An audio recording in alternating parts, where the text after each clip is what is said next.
Good afternoon, everybody, and welcome to the F-Train Auto Group Braves Plus pregame show. I'm your host, Chad Klein. Today, Bradley plays a one-off game against North Central College inside Renaissance Coliseum at 1 o'clock. But when we come back, I continue my conversation with athletic trainer Tyler Krogh and strength coach Eddie Pappas. This conversation will focus on Bradley's athletic trainer, his staff, injury reporting, and a day in the life of an athletic trainer. All next on the F-Train Auto Group Braves Plus pregame show on 1470 and 100.3 WMBD.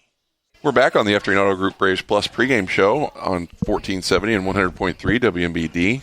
I'm talking to Eddie Pappas, and now I'm talking to Tyler Krogh. It's about time Eddie shuts up. He is the athletic trainer at Bradley University. He's been here for roughly, 5 years, did you say? Yep, it's fifth season, yes. And where did you come from? I was at the University of Dubuque for 2 years prior to here. And where did you graduate from? I graduated from the University of Northern Iowa. Okay. With How bachelor's. Unfortunate for you. I know. I got my athletic training degree from there, and then was at Nebraska Kearney for 2 years, where I got my master's, worked as a grad assistant. Okay. And when did you start the athletic training? Was it immediate after your... As soon as I graduated from UNI, I was certified, worked as a certified athletic trainer at Kearney, UNI? At Kearney. At Kearney, okay. While getting my master's degree. Okay. So I worked football, women's basketball out there. I was just about to ask, what when sports? you were working football, yes. Did you ever get to work with like an NFL player and not know it? Yes. There was unfortunately. Really? Yeah. So He was on my fantasy team. he was on Eddie's fantasy team. Ended up winning him some fantasy points. They're talking about he's going off, and this guy, I don't know if you heard the guy Tom Brady. Oh. But okay. he decided to go play for the Tampa Bay Buccaneers. So we're sitting at a bar one night, and keeps handing off to this guy. All of a sudden, they do a special on him, like, he was at Nebraska Kearney from 2017 2018. And I look over at Eddie, and I'm like, I was at Nebraska Kearney from 2017 2018. Apparently, I was with this guy.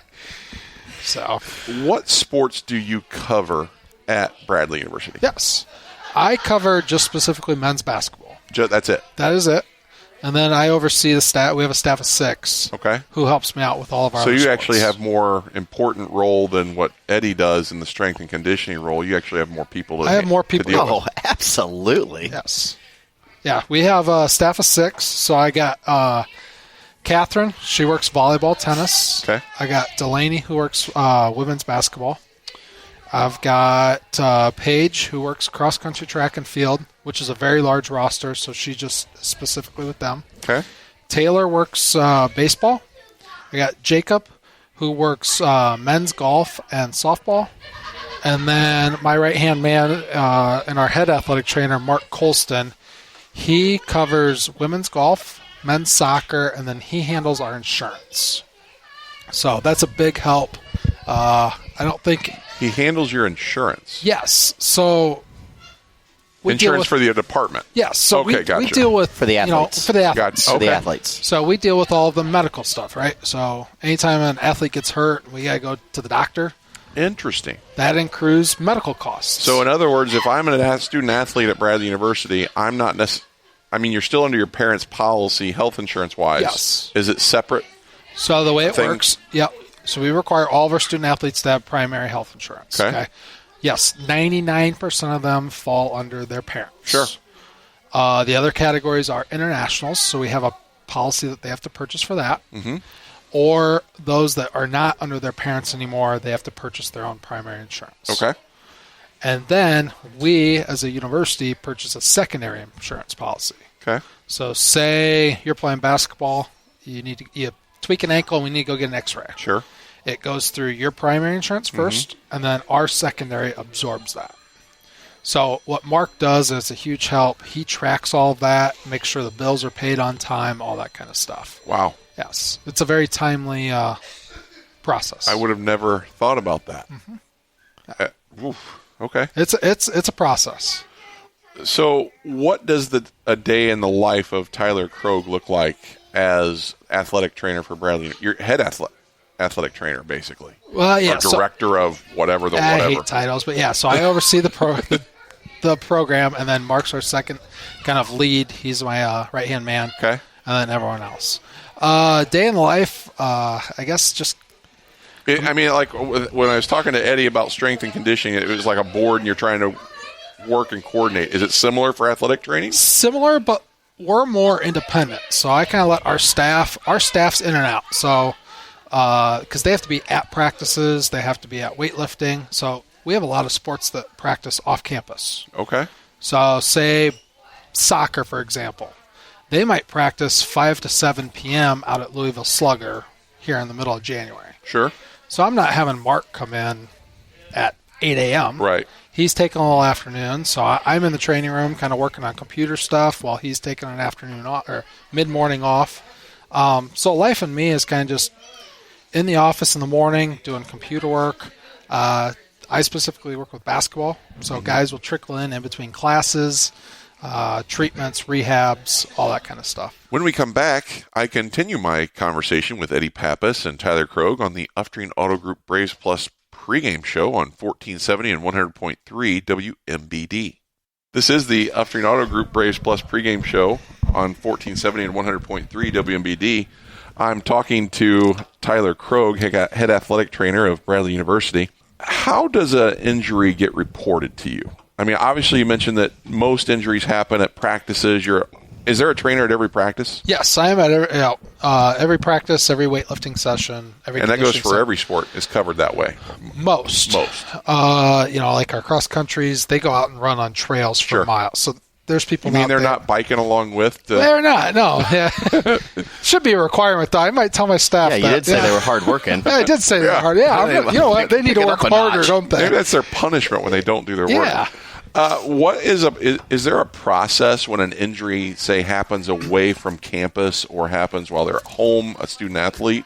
Yes. What is the process for reporting? They are supposed to report to their main sports athletic trainer, so men's basketball, for example. They report it to me right away. Text, phone call, you name it.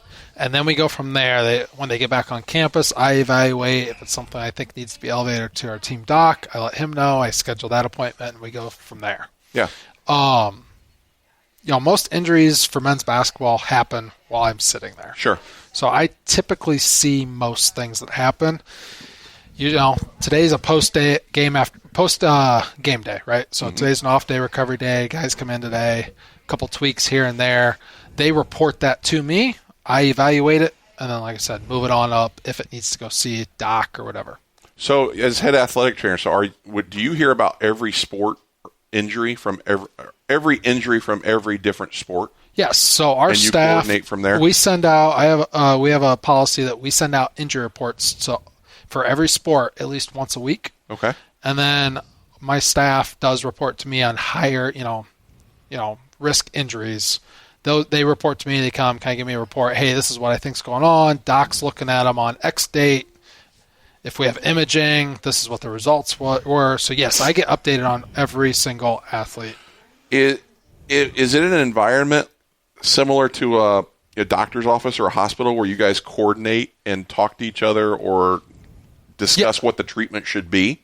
For the most part, I kind of let each athletic trainer handle different scenarios on their own. So every athletic trainer has a different philosophy. Okay, so not the same philosophy. Not the same philosophy, and which is good. You don't want to have a whole department singular on one philosophy. For example, I'm more movement based. So when an injury happens, I like to get up and move it right away. Okay. Whereas some of my staff members are more soft tissue based, and they want to do more hands-on treatment. Okay. Those you can combine those into a really good treatment plan. You don't want to have a staff of 7 athletic trainers that are strictly movement-based.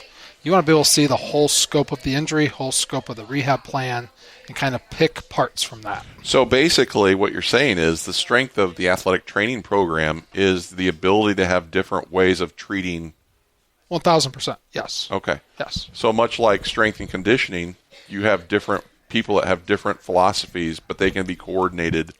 Absolutely. To work together. Yep. And then, my staff bounces ideas off me. I bounce ideas off them, too. So we work in a collaboration, and there's no shame in that. It's easy to talk about the actual injury itself. Are there I assume there's preventative stuff that you do to prevent injuries, much like strength and conditioning has preventative. Are there things that you can do that help prevent? Absolutely, and we work hand in hand with them. So they implement a bunch of injury prevention exercises into their programs already. And then as far as like treatment-wise, we utilize the Normatecs, the Game Readies, which are the ice. So what's a Normatecs? Yeah, Normatec is kind of the flushing massage, kind of poofy pants. So I've seen this in the training room where basically athletes are sitting in a lounge chair with these giant pants, and it's basically like a giant icing mechanism. Yep. Well, these are not icing. Is it just cold water? This is just a flushing massage, trying to get all that lactic acid out of those legs to keep your legs fresh. The icing is the Game Ready unit, so it's compression with ice water. Okay. Yep. So that helps with swelling, pain control, all that. And then we utilize electric stem for muscle control. And then, in bid for the Braves last year, we were the beneficiary of the Fun and Need, which was amazing. We were able to purchase a Class 4 laser, which... Lasers? Yeah, laser. Like Austin Powers laser. Like Star Wars? Yeah, exactly. So... But you're talking low voltage stuff. Yeah. How does it work? Layman's terms, it's this machine that you type in what you want it to do. A red beam comes out, and it warms up the tissue, warms up the blood cells, and helps promote healing to the injured So is it area. surface level, or is it more deep tissue type of stuff? It can get deep. Or both? It's both. It can get deep. I'll be honest with you. If I just hold the laser in one spot, now they've made smart technology so it buzzes and it'll turn off. So if someone ticks you off, you can burn them? Oh, I could burn through your arm, yes. Oh, my gosh. Yeah. It could be that intense. Yes. Sales rep once, I had it when I was in Kearney, and I didn't believe it either. I thought it was total BS. And he took, you know how you buy sunglasses and you get the case with it? Uh-huh.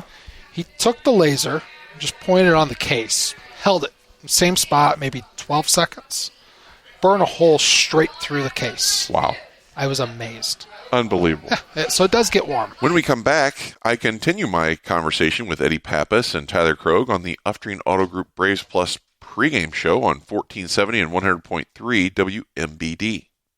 This is the Uftreen Auto Group Braves Plus pregame show on 1470 and 100.3 WMBD. I'm talking to strength coach Eddie Pappas and athletic trainer Tyler Krogh. Tyler, talk to me about what a day in the life of an athletic trainer looks like. Oh boy, Chad, that's a loaded question. It changes on the daily, second. I can't even tell you. It's what, 427? I don't know. 428's going to bring. It's such a unique job because every day is something different. Really? And that's what makes it kind of fun. So there's obviously some structure. Some structure, but you never know. You can never predict when someone's going to wake up sick, someone hurt, staff member sick and needs to miss, and now all of a sudden, instead of working on notes and getting caught up on computer work, you're up, covering a women's basketball practice. You never know. It's just it changes on the daily. How hard is it to? So obviously, everything we've talked about so far is kind of in the controlled environment of Bradley University. Yes. You basically take a traveling kit with you on the road. Yes. And it has to have everything in it that could possibly come off. Yeah. How do you even begin to prepare? It's just based off experience. Things that have come up, things that you use mostly. You don't ever have everything. There's always a scenario that you're just going to look in the kit and go, I don't have that. I'll give you one. We had an athlete have an injury to their upper arm and need some stitches. Okay. And we needed a shooting sleeve to cover those stitches so that they could play in the game. Okay. Well, the NCAA has rules on what colors those can be. Have to match your uniform. Match your uniform. Interesting. Yeah. Well, we were going to wear white. I didn't have white. I had red, though. Okay. So then I had to discuss with the officials, who then wanted me to contact the Valley office. And I go, guys, I'm on the road. I don't have this. It's a one-time deal. So you have to go talk to the officials, get approval for that uniform change. What happens if you don't? Is that a technical You foul? can get a technical foul. Interesting. Do you think Coach Wardle would enjoy me getting a technical foul for the team to start the game off? How would that go? Tyler! Yeah, I don't know. Why didn't you go to the store and find one? Yeah, I don't know if that's going well. So Blame Coach Black for not having the apparel right. yes, that's for sure. So yeah, scenarios like that you just can't plan for. Yeah. What happens on the road if a doctor is needed? So typically, the host team provides a doctor. Okay. With that being said, we go to MTEs or we go to tournaments that there isn't really a host team. Sure. There, Chris, you're going to the ER, you're Googling, you're finding an urgent care. That happened to us actually a couple road trips ago. We were in a large city, needed a doctor for something. So I got on Google Maps, MapQuest.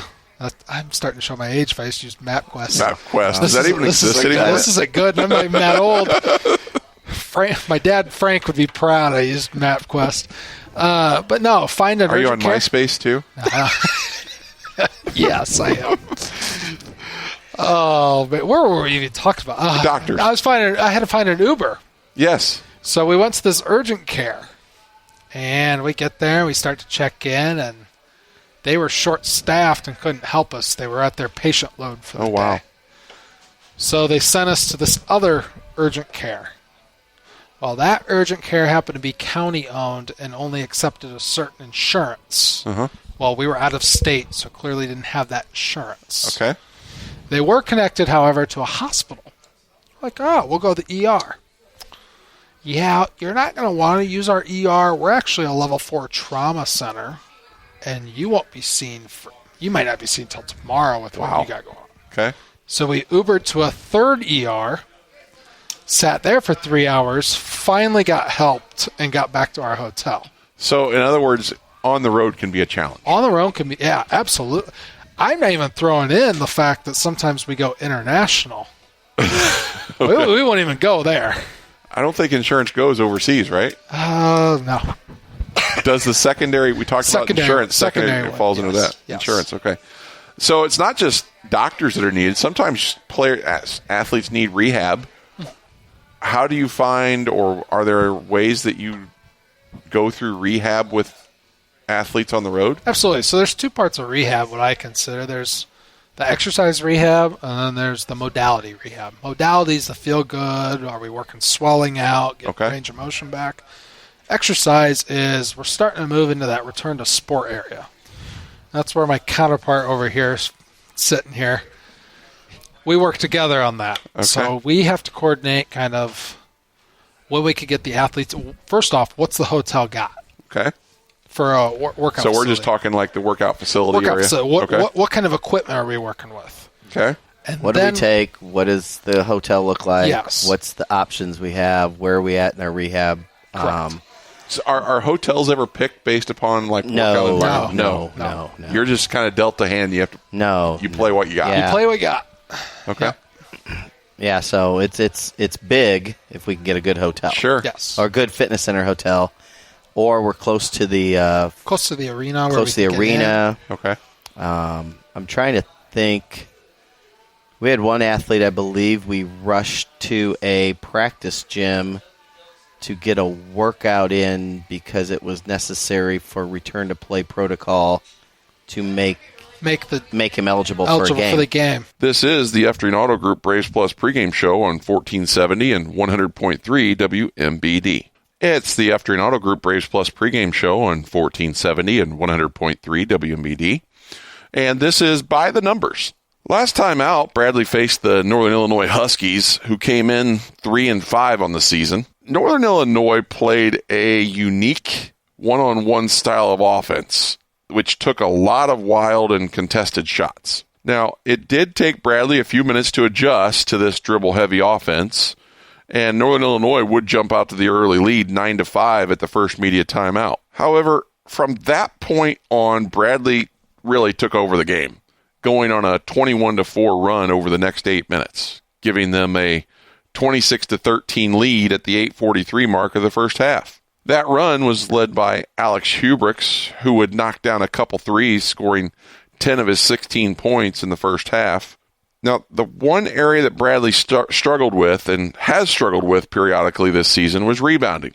Northern Illinois' best offense seemed to be to get a shot up on the board and go attack the offensive glass. Now, Northern Illinois does rank among the best as far as offensive rebounding in the country. And to their credit, it worked for a while in the first half, as they would cut into the Bradley lead and get it down to 6, 26-20 with 5:49 to go. But that was as close as Northern Illinois would get. While Northern Illinois got 13 offensive rebounds, resulting in 12 second-chance points, Bradley's defense was locked down, only allowing the Huskies to shoot 27% for the half and forced 7 turnovers, resulting in 11 Bradley points. On the other hand, Bradley would shoot 48% from the field and 38% from three. Bradley would go into halftime leading by 13, 39-26. Now, the second half didn't start like either coach would like. It was a bit sluggish. At the first media timeout, Northern Illinois had no points and 4 turnovers, while Bradley had 3 turnovers and scored the only 3 points of the segment on a Ahmet Jonovic hook shot and split free throws by Jaquan Johnson. But after the timeout, the defense continued to cause problems for Northern Illinois. Bradley cut down penetration lanes and created turnovers. Bradley turned over Northern Illinois 18 times, with Jaquan Johnson and A.J. Smith with 2 steals apiece.